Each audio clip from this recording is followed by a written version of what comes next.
English learning really made easy में आप सबका स्वागत है। मैं हूं आपका दोस्त साजिद अली खान। दोस्तों, आज से मैं एक नई सीरीज़ की शुरुआत करने जा रहा हूं, बेसिक इंग्लिश लर्निंग सीरीज़।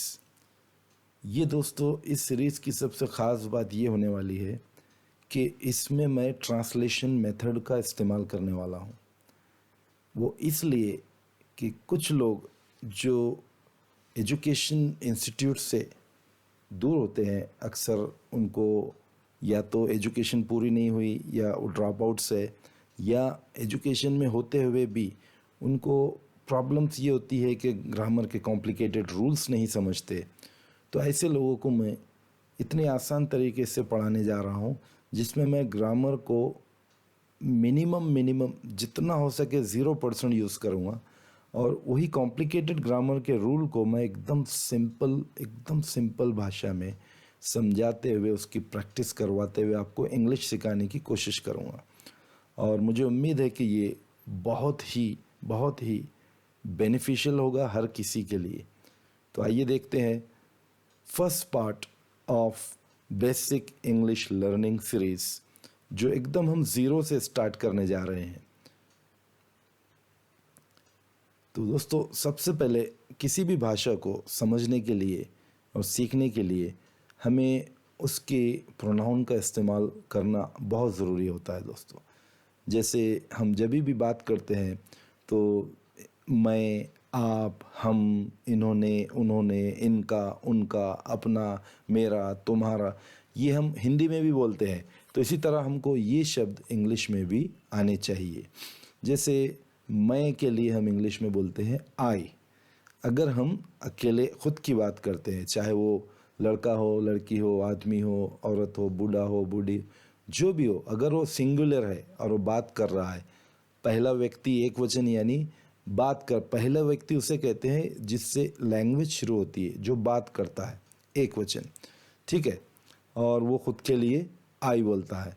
और अगर उसे मुझको बोलना है तो वो मी कहेगा। अगर उसे मेरा कहना है तो हम इंग्लिश में माय कहते हैं। और माइन भी होता है मेरे के लिए, मैं आगे आपको डिटेल में बतलाऊंगा ये दोनों का फ़र्क। और माई सेल्फ, मैं खुद के लिए इस्तेमाल होता है। इसी तरह वी हम के लिए इस्तेमाल होता है, ये भी पहले बहुवचन के लिए, पहले व्यक्ति, यानी एक से ज़्यादा जब लोग अगर बात करते हैं तो उनके लिए हम वी कहते हैं। उसके बाद हमें के लिए हम या हमें या हमको, उसके लिए हम अस लेते हैं। हमारा या हमारी के लिए और्स भी लेते हैं। और सेल्फ यानी हम खुद। यू एक वचन और अनेक वचन यानी बहुवचन दोनों के लिए इस्तेमाल होता है मॉडर्न इंग्लिश में, और उसका मतलब होता है आप या तुम। और तुम्हें के लिए भी यू होता है, तुम्हारा या तुम्हारी के लिए यूअर और यूअर्स, और तुम खुद के लिए योर सेल्फ, अगर वो एक है और अनेक है तो योर सेल्व्स। दे एक से ज़्यादा लोगों के लिए इस्तेमाल होता है, उसके मीनिंग होता है वे। और देम जब हमें उन्हें बोलना है और उनका बोलना है या उनकी बोलना है तो देर, THEIR। देखिए, कंफ्यूज नहीं होना है दोस्तों। इंग्लिश में दो किस्म के देर है, THERE और THEIR। हम यहाँ THEIR की बात कर रहे हैं, जिसका मतलब होता है उनका या उनकी, जो किसी का पोजीशन या ओनरशिप, माल की हक दिखाता है। ये उनकी कार है, ये उनका घर है, तो ये देर, THEIR। वो जो देर होता है THERE, उसका मतलब होता है वहाँ, वो इशारे के लिए इस्तेमाल होता है, ठीक है। उसके बाद है देमसेल्व्स, यानी वो खुद। फिर है ही, एक वचन पुरुष के लिए इस्तेमाल होता है, जो थर्ड पर्सन सिंगुलर, यानी वो यहाँ तो मौजूद नहीं है, या है तो वो आपकी बातचीत में शामिल नहीं है, इसे ही कहते हैं। हिम, उसका मतलब होता है उसे, और हिज उसका या उसकी के लिए होता है, और हिमसेल्फ वो खुद। शी का मतलब है लड़की के लिए या औरत के लिए इस्तेमाल होता है वो, और वो भी एक वचन, महिला या लड़की के लिए। हर उसे, हर या हर्स उसका या उसकी, और हर सेल्फ वो खुद। इट जो है दोस्तों वो उसका उपयोग होता है तीसरे व्यक्ति एक वचन निर्जीव यानी जिसमें जान नहीं होती उसके लिए होता है, और कभी कभी वो जानवरों के लिए भी इस्तेमाल हो सकता है, या कभी छोटे से ह्यूमन बेबी के लिए भी इस्तेमाल किया जा सकता है जिसके जेंडर के बारे में हमको उसका उसका पता नहीं है। ठीक है दोस्तों, just a minute.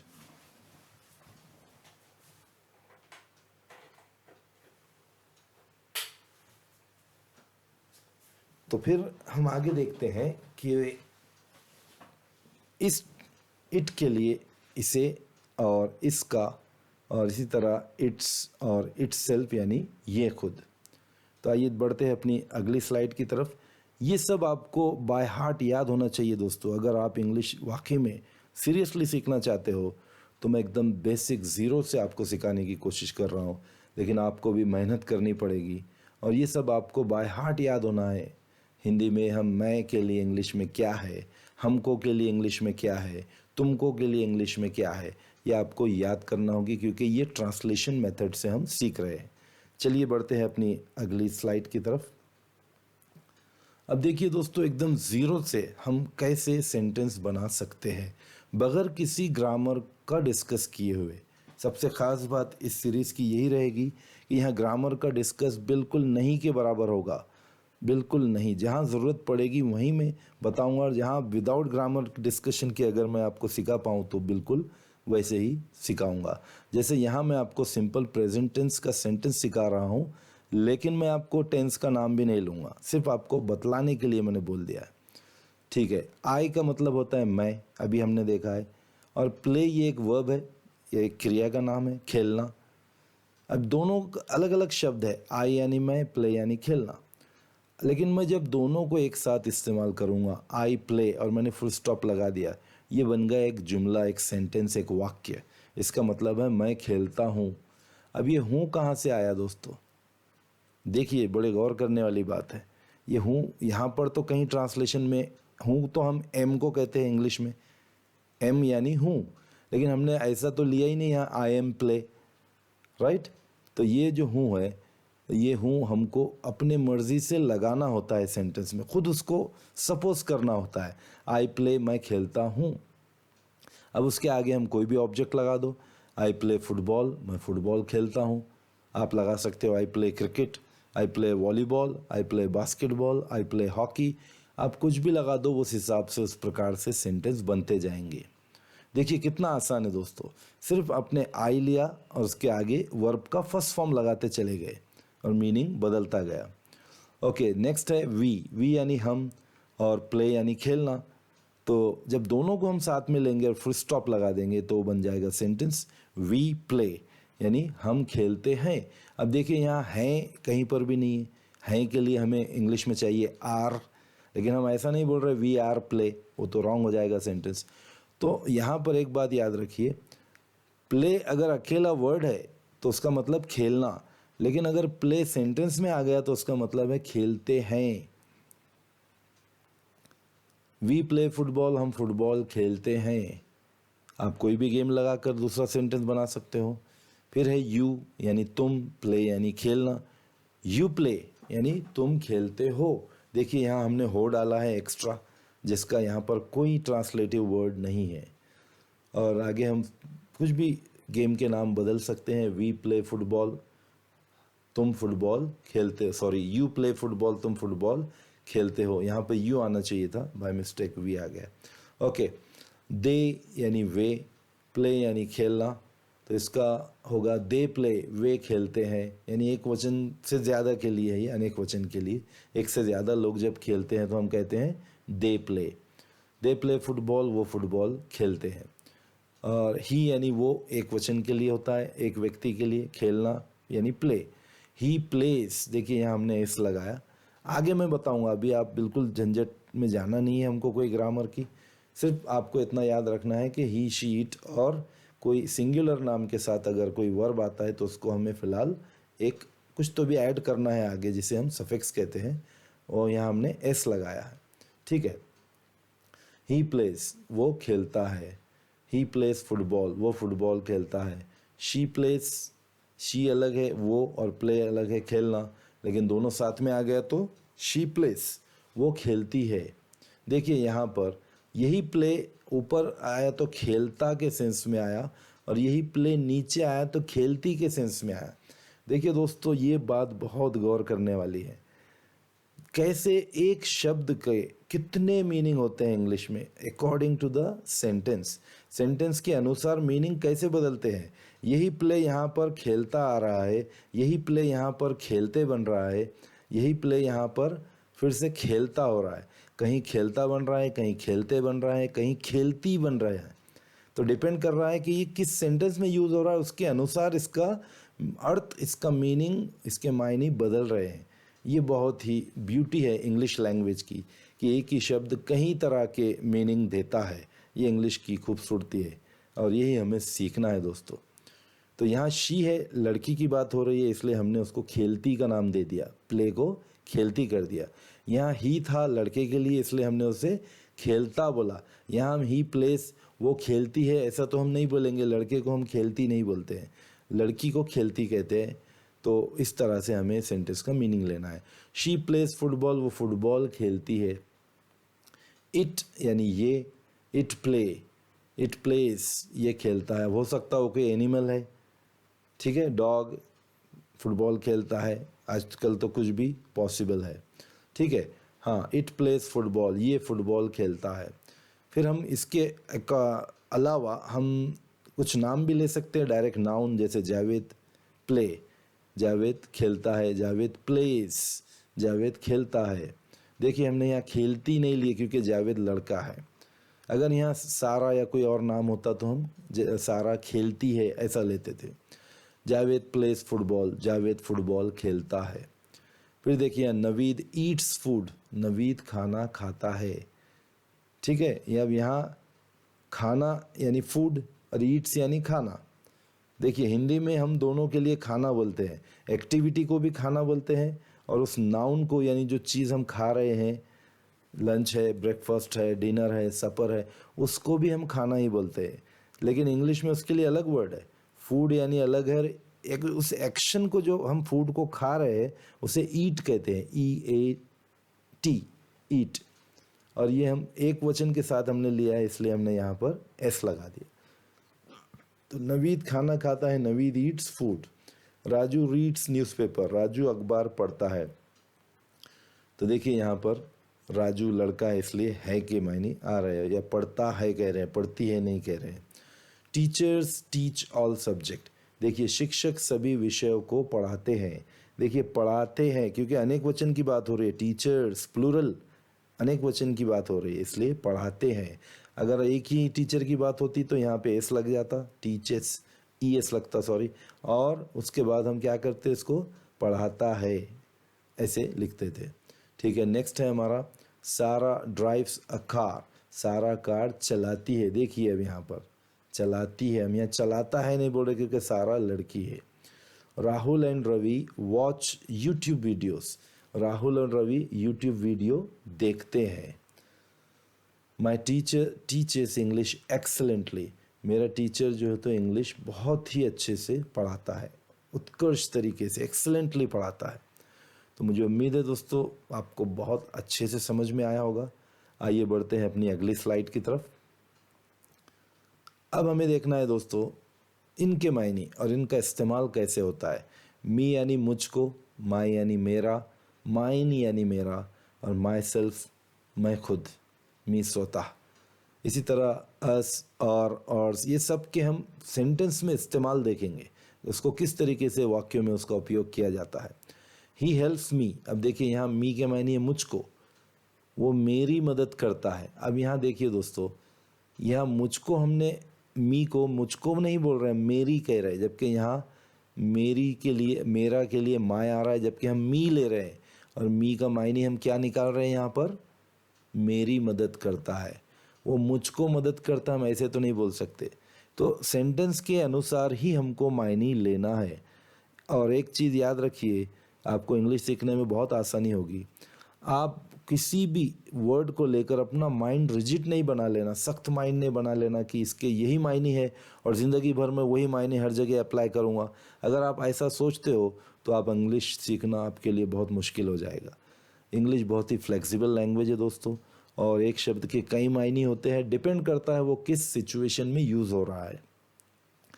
Next example है दिस इज़ माई पैलेस, ये मेरा महल है।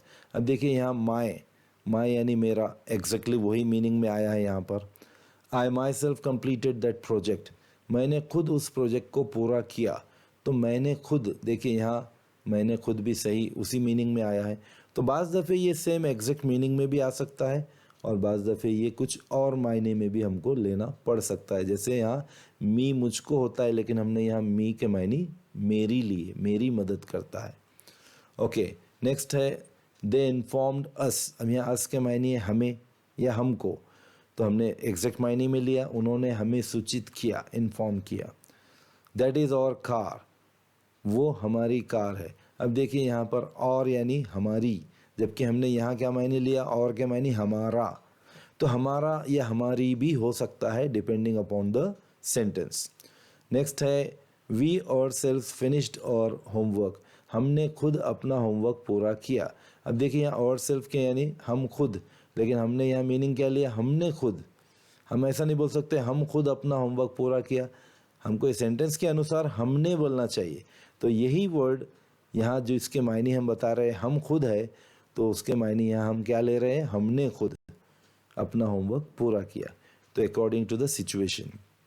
नेक्स्ट है यू, तुम्हें, तुम्हारा या तुम खुद। आई टोल्ड यू येस्टरडे, मैंने तुम्हें कल बताया था। तो तुम्हें, देखिए यहाँ पे एग्जैक्ट मीनिंग में आ गया तुम्हें। इज़ इट योर होम, क्या ये तुम्हारा घर है। देखिए यूअर यानी तुम्हारा, यूअर यानी तुम्हारा, यहाँ पर भी एग्जैक्ट मीनिंग में यूज़ हुआ है। You can complete that your self, आप उसे स्वयं पूरा कर सकते हो। स्वयं यानी तुम खुद। देखिए तो हमने यहाँ तुमने खुद ऐसे मीनिंग में लिया, लेकिन यहाँ हम क्या मीनिंग में ले रहे हैं, तुम खुद या स्वयं। नेक्स्ट है we gave them many opportunities, हमने उन्हें कई मौके दिए। तो देखिए यहाँ पर देम के मायने क्या हो रहा है, उन्हें। यहाँ पर भी देम के मायने उन्हें, यानी एग्जैक्टली मीनिंग में यूज़ हुआ है। इट्स देयर पार्सल, ये उनका पार्सल है। देखिए यहाँ देयर के मायने उनका हुआ है, ये भी देयर के मायने उनका, ये भी एग्जैक्ट मीनिंग में इस्तेमाल हुआ है। Next is the girls themselves made the sandwiches for lunch, lunch में लड़कियों ने खुद ये सैंडविच बनाए। देमसेल्व्स, अब यहाँ देमसेल्व्स के मायने है वे खुद, लेकिन जब हम गर्ल्स हमारे सब्जेक्ट को ऑलरेडी नाम दे रहे हैं तो हम क्या कहेंगे, लड़कियों ने खुद, है ना। लंच में लड़कियों ने खुद, क्योंकि हमने ऑलरेडी हमारे सब्जेक्ट को इंट्रोड्यूस किया है। लंच में लड़कियों ने खुद सैंडविच बनाए। तो मुझे उम्मीद है कि आपको ये अच्छे से समझ में आया है। आइए बढ़ते हैं अगली स्लाइड की तरफ। हिम उसे, हिज उसका, उसका हिमसेल्फ वो खुद। दे वेटेड फॉर हिम, उन्होंने उसका इंतज़ार किया। देखिए ये हिम उसे, ठीक है, जबकि हिज यानी उसका हम बता रहे हैं, लेकिन यहाँ हिम के मायने हम उसका ले रहे हैं। I never listen his rubbish, मैंने उसकी बकवास कभी नहीं सुनी, यानी मैंने कभी भी उसकी रबिश नहीं सुनी। तो उसकी हम क्या ले रहे हैं, हिज, जबकि यहाँ हमने क्या दिया, हिज के मायने उसका। तो याद रखिए दोस्तों, उसका या उसकी दोनों भी सेंस में हम हिज को ले सकते हैं सेंटेंस के अनुसार। Okay, he saw himself in the mirror, उसने खुद को आईने में देखा। खुद को, हिमसेल्फ, देखिए यहाँ हिमसेल्फ वो खुद के मायने आ रहा है, लेकिन यहाँ हम खुद को कह रहे हैं, उसने खुद को। Okay, he himself wrote the novel, उपन्यास उन्होंने ही लिखा, यानी किसी और ने उसकी हेल्प नहीं की। ठीक है। नेक्स्ट है हर, उसे, हर, हर्स, हरसेल्फ। दे कॉन्ग्रेचुलेटेड हर, उन्होंने उसे बधाई दी। तो उसे यहाँ एग्जैक्ट मीनिंग में आया, हर, उसे। She always helps her mother in kitchen, वो हमेशा किचन में अपनी माँ की मदद करती है। देखिए यहाँ पे हर, यहाँ हर के मायने आ रहा है अपनी, अपनी यानी उसकी खुद की। ठीक है, तो यहाँ उसका, उसकी के बदले हमने अपनी माँ की, क्योंकि हम सेंटेंस को इस तरह से हमने बनाया है। हम ये नहीं कहेंगे कि वो हमेशा किचन में उसकी माँ की, तो थोड़ा अजीब सा लगेगा, तो अपनी माँ की मदद करती है। She herself cooked this delicious biryani, ये स्वादिष्ट बिरयानी उन्होंने खुद बनाई है, उन्होंने यानी उस लड़की ने या उस औरत ने, क्योंकि यहाँ शी का इस्तेमाल हुआ है, तो उन्होंने खुद हर सेल्फ के लिए हमने लिया है। हाँ, जबकि हम यहाँ कह रहे हैं वो खुद। ठीक है, तो सेंटेंस के अनुसार हमको मीनिंग लेना है, याद रखिए। अब है इट, इसे, इट इसका, इसका, और इटसेल्फ ये खुद। The dog followed its owner, कुत्ते ने अपने मालिक का पीछा किया। तो यहाँ देखिए अपने के सेंस में आ रहा है, जबकि हम यहाँ इट के मायने इसे कह रहे हैं।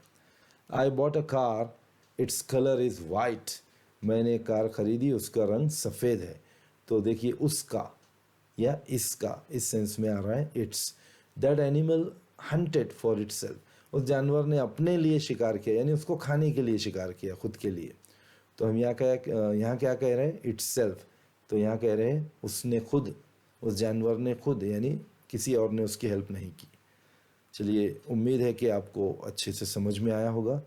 अगर नहीं तो आप इसको रिपीट करके बार बार देख सकते हो। आइए बढ़ते हैं अगली स्लाइड की तरफ।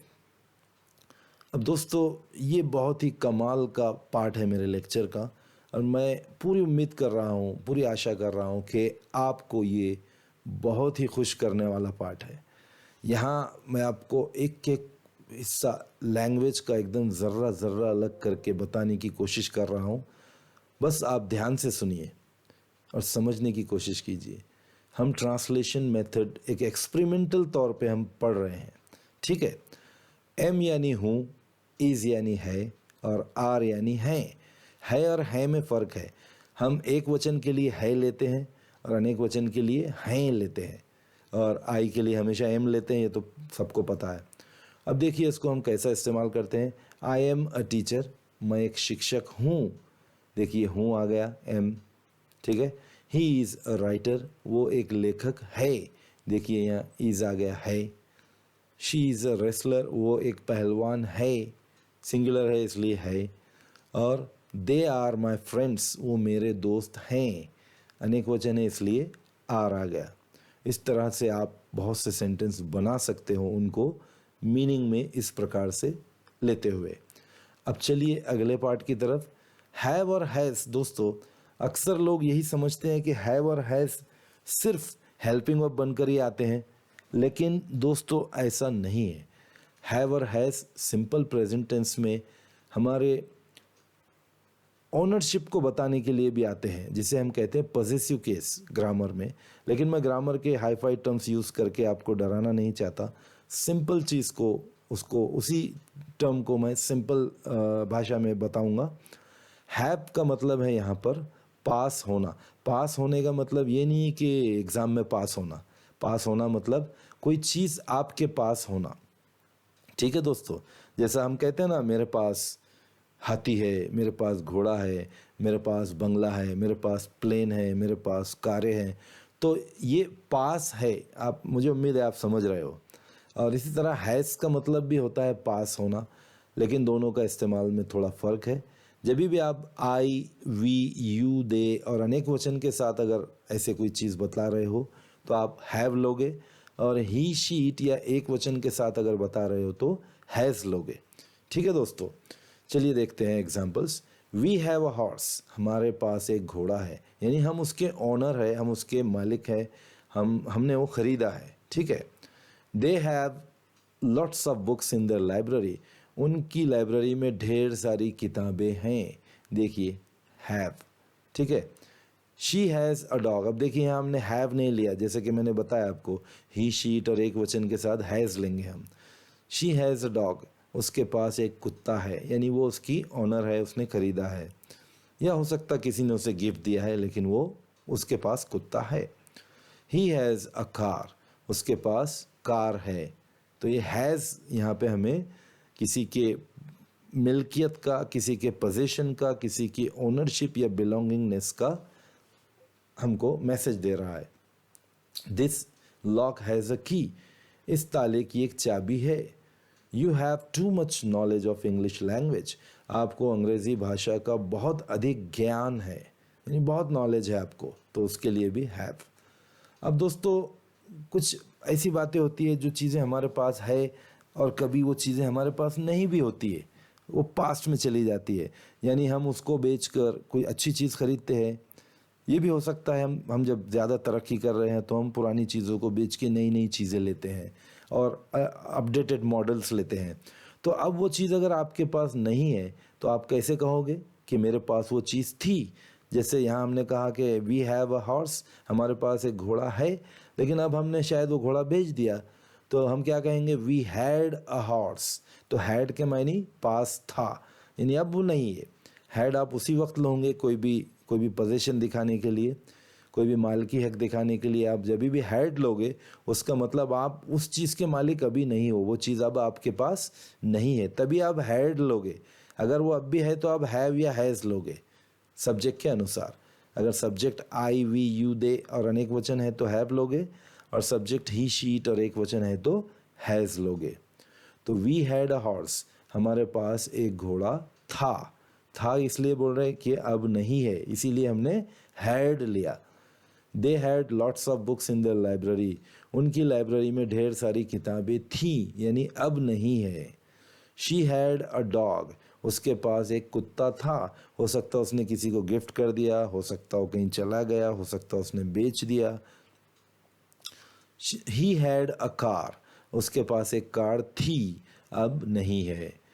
दिस लॉक हैड अ की, इस ताले की एक चाबी थी, यानी अब नहीं, हो सकता खो गई या कहीं चली गई।